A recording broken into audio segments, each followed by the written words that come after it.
Bonjour à tous et bienvenue sur Scrum Life. Aujourd'hui, je suis avec Camecol. On va vous faire un petit retour d'expérience. On va vous parler de comment faire lorsque l'équipe n'arrive pas à délivrer. Très brièvement, Camecol, est-ce que tu peux te présenter? Bonjour à tous, je m'appelle Camecol Silva, donc je suis actuellement Scrum Master, donc j'accompagne les équipes et je les aide à délivrer. Et mon but, c'est vraiment d'aider les équipes à être performantes, à délivrer et à être fiers de ce qu'elles produisent.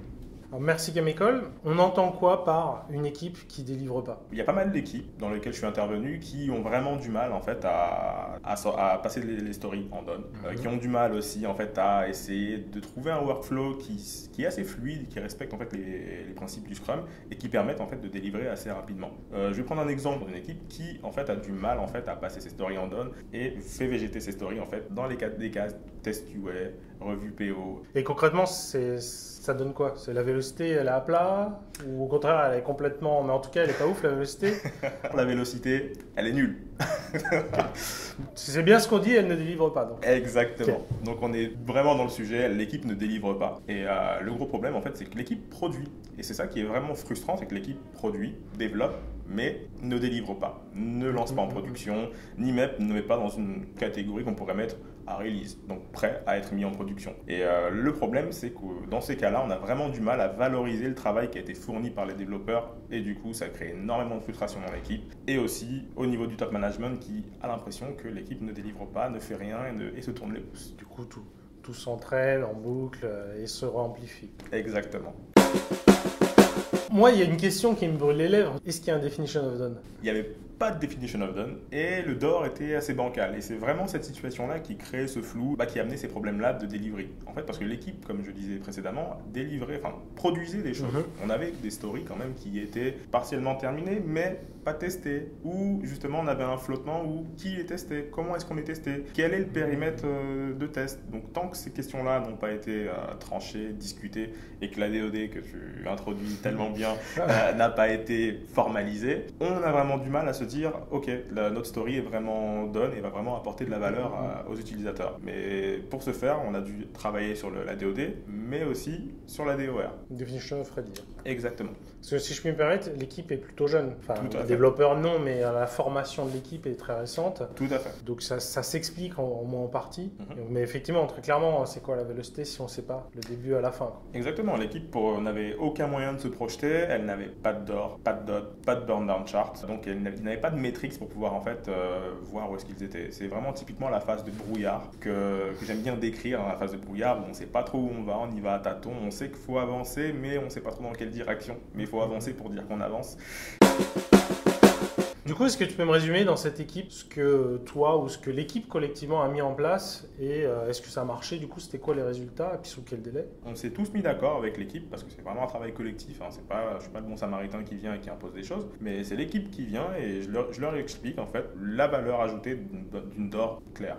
La valeur ajoutée d'une DOD claire, la valeur ajoutée en fait de certaines métriques comme les burn down, comme la mesure de vélocité. Et en fait, c'est vraiment en leur expliquant ça que ça m'a vraiment facilité la vie pour les accompagner. Et eux-mêmes ont pu avoir des résultats très rapidement. En un sprint, ils ont pu voir la différence entre les 3 premiers sprints qui ont été pas chaotiques mais qui n'ont pas délivré de valeur, donc qui étaient avec une vélocité nulle, à un sprint maintenant qui délivre en fait de très bons résultats avec en fait une vélocité qui est vraiment assez élevée et qui montre vraiment le potentiel qu'a cette équipe et ce qu'elle a pu fournir en fait. Donc là, vraiment, en leur expliquant la valeur et le pourquoi des choses, et en les mettant en place et en les mesurant, l'équipe a clairement pu se projeter. Et là, le nouveau sprint qu'on va entamer, vraiment, on ressent que l'équipe est confiante et que l'équipe s'est vraiment engagée, qu'elle a vraiment pris le pouvoir, si je puis dire ainsi. On sait ce qu'on embarque, on sait ce qu'on prend, on sait pourquoi on le fait, on sait aussi pourquoi on ne le fait pas. Chose qui est très importante. Du coup, c'est quand même pas mal. En une itération, juste, on a remis à plat le contrat d'entrée et le contrat de sortie. Exactement. C'est effectivement très important. Donc, on peut imaginer en filigrane, du coup, le genre de problème qu'il y avait, des stories qui bougeaient, des choses pas prêtes qu'on prenait, etc.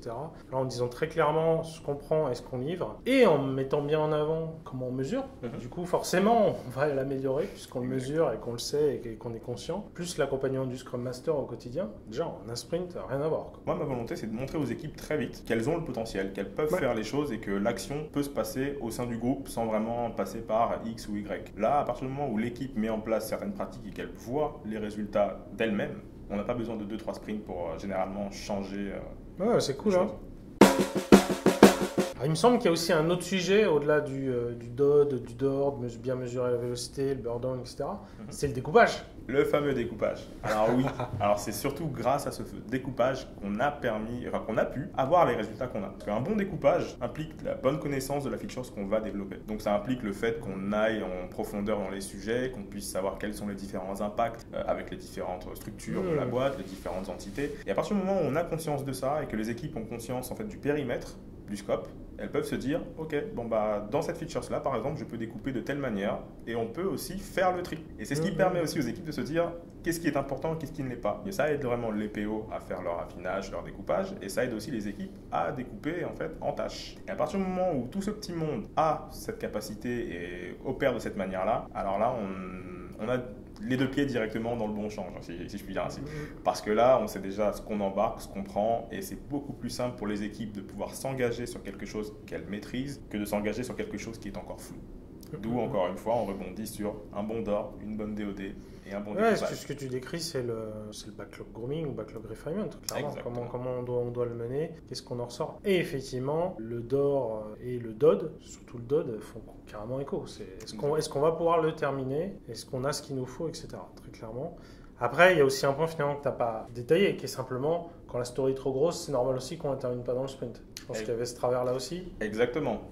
Nous, on s'est pris comme contrat. On a signé un contrat avec l'équipe en disant les stories au-dessus de 13, on les découpe ou on ne les embarque pas. Même si la feature, comme on a l'habitude de dire, non, celle-ci, on ne peut pas la découper. On s'est dit, on a signé un contrat, voilà. Quand on a notre bac d'affinage, quand une story ne passe pas en dessous de 13, elle ne passe pas dans le sprint. Et on a aussi dans le contrat les petites lignes, en post-scriptum, en disant par sprint, on embarque maximum 2 stories à 13. Ah, c'est pas mal ça aussi. J'imagine du coup, il faut les mettre en haute priorité pour le sprint. Exactement, donc c'est vraiment... C'est intéressant, je dis pas que c'est une règle absolue, mais c'est une manière intéressante de le mettre en place. C'est ça, parce qu'au sein de l'équipe, il y a des personnes qui ne sont pas forcément familières avec le découpage, et donc faut... Ça reste un sujet très dur. Voilà, et pour ne pas y aller en frontal, on s'est dit, voilà, on embarque quand même 2-3 stories à 13 maximum, mais là, elles ont remarqué qu'il y avait quand même une capacité à découper.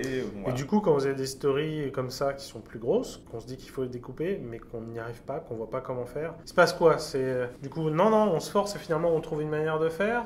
Il se passe quoi? Alors pour ça, vous prenez un exemple très simple, on fait appel à un expert, ou on fait appel à un autre Scrum Master qui a peut-être plus d'expérience, ou on fait appel à d'autres développeurs d'une autre structure, enfin d'une autre entité qui eux ont potentiellement l'expérience. Et là, ce qui se passe, c'est que les développeurs amènent leur point de vue, amènent leur expertise et peuvent dire aux développeurs de l'équipe, voilà comment moi j'aurais découpé cette story-là. Et à partir de ce moment-là où les personnes ont aussi une personne de l'extérieur ou un père qui leur explique comment faire les choses et qui leur apporte de l'aide, généralement... C'est pas mal, hein. Parce qu'effectivement, moi, finalement, le conseil que je donne le plus maintenant, c'est acharnez-vous.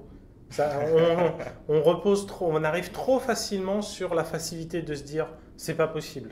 Donc c'est une vraie compétence qui est particulière, qui n'est pas simple à acquérir. Il y a tout un tas de patterns, donc il y a un peu d'éducation, dire regarde, c'est comme ci, c'est comme ça, et machin. Il y a énormément de manières, et c'est vrai que c'est pas si simple. Et j'avoue que le simple fait de dire demandons à quelqu'un d'extérieur, voire un expert ou quelqu'un qui a plus l'habitude, je trouve ça intéressant. C'est pas mal. Merci Camécole. Pour conclure, j'ai juste envie de citer une phrase de Romain Couturier. Comment il décrit le rôle du Scrum Master de manière très très succincte, c'est poser le cadre et toujours renforcer en permanence ce cadre. Voilà. Parce que là, concrètement, c'est ça. DOD, DOR, burn down, etc.